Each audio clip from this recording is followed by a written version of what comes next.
Pretty much everybody has access to Google, so it's easy to find us online, right? Not necessarily. There are some things to keep in mind. Don't drag your heels and tell me you're running. Don't run me around and say I'm a square. Don't serve me dirt and say it's delicious. Just do better. Just do better.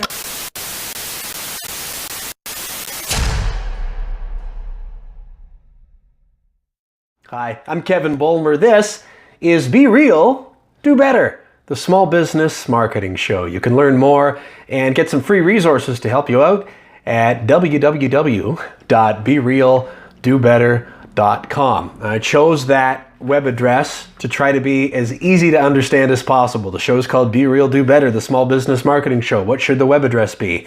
berealdobetter.com. I was glad that I could find it. And the reason why I'm bringing that up for you today is that I think we want to make things as simple as we possibly can for people to find us. So let's just not assume that because we know our name and we know how to spell our name, that we'll automatically know what the URL is or even how to find that in Google. It makes me think about when I was in elementary school. I wonder if you can relate to this, where when you wouldn't know how to spell a word, the teacher would say, well, look in the dictionary. And I mean, sometimes that worked, but a lot of times it would be, well, if I don't know how to spell it, how am I supposed to find it in the dictionary?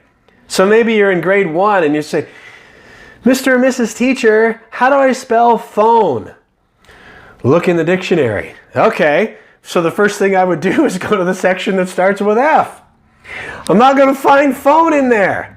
It's maybe an extreme and kind of a silly example, but it's not all that dissimilar in terms of people typing your Google or your name into Google, let alone finding your web address.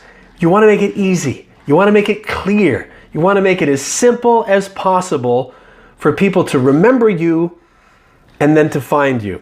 So one of the things that got me thinking about this was I was listening to a local radio station a couple of months ago. And one of the commercials that I heard was for a pizza company called Sissio's.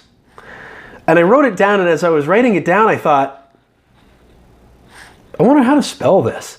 It's probably obvious to a lot of people, but I'm pretty sure that they said that their web address, where you could order online, was sissiospizza.ca or .com or something like that.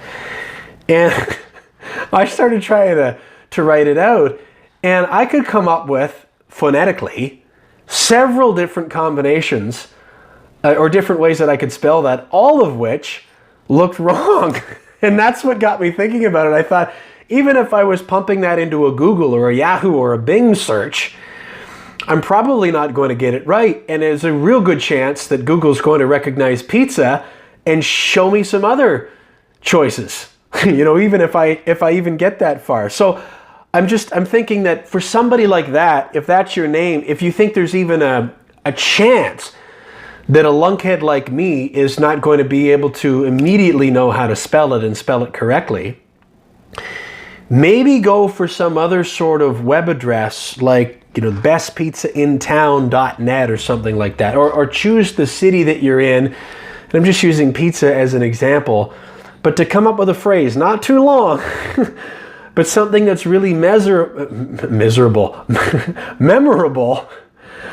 that could be your web address. And then use that.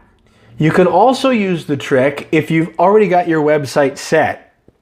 Maybe you set up a different landing page where you're collecting email addresses or something like that, or it's an ordering page.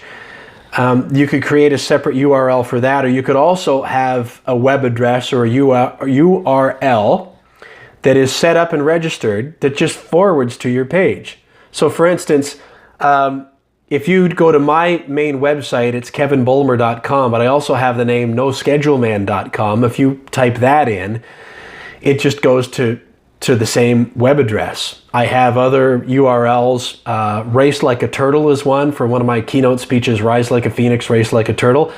And that domain just forwards you right to the page on my website that talks about that keynote talk. Now for this show, BeRealDoBetter.com, that's a landing page. When you go there, which I hope you already have to subscribe to the show, smash the like button. It's a landing page. But I gave a lot of thought to that URL. So you could do that too, even if you've already got, I'll use that Sisios. I'm not trying to pick on them. I've never visited their page. I haven't tasted their pizza. I don't know the people. I'm sure they're wonderful. I hope this adds some extra sales to them. But if this somehow finds their way to them and they think, okay, well, maybe we'll come up with a different web address that people can really remember, then you can create that and then just have that forward to your site. So just keep that in mind. But what I would say is keep it clear. Assume that people are going to misspell it. Even if they know how to spell it, there's still a good chance that you'll misspell it when you're typing in the URL, either directly into your web browser or more likely into a search function like Google or Bing or Yahoo or one of those. So assume that it's going to be misspelled. Watch out for any numbers or special characters like dots and dashes and things like that. Try to avoid that stuff as much as you can. Think of it this way. Anything that you feel like you have to explain, you should probably leave out. And numbers is a really clear example. If my site was number1speaker.ca or number1marketingshowhost.com, does that mean number as in N-U-M-B-E-R and then 1 O-N-E, or is it the numeral 1, or is number N-O period numeral 1, or is it O-N-E, or you get what I'm getting at here. I'm almost sure of it. So if you've got to explain that and you've got to spell that out maybe in a radio ad or something like that, just make it as simple as you possibly can so people can remember it, if not to go directly to you, but to type that into a search function, make it as easy as they can to find you. You can also play around with other extensions. .com is by far the most common. Here in Canada, we've got .ca. So a lot of times you'll search, on somebody like GoDaddy or someone like that, where you can search web addresses and web names, URLs, that popular terms will be taken with .com, but you might also be able to find them with .net or .ca or .info or .biz or something like that. That can work for you. The only thing that I would encourage you to do is that when you see that name or that phrase is registered to a different extension, go have a look at what it is.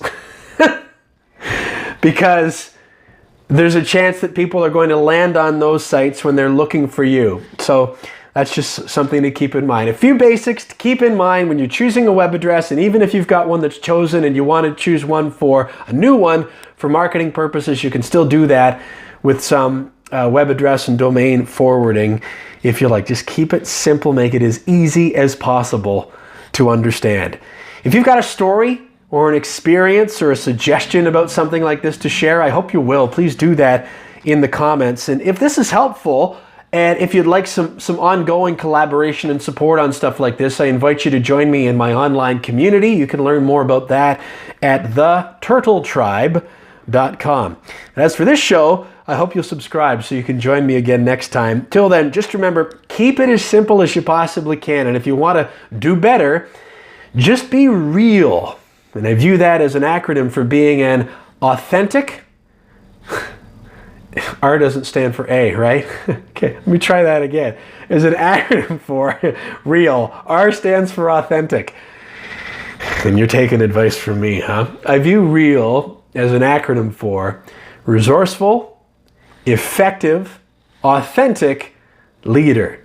Put that another way, just run your own race, go at your own pace, and make sure that you use your own voice and tell your own story. Don't worry about what everybody else is doing.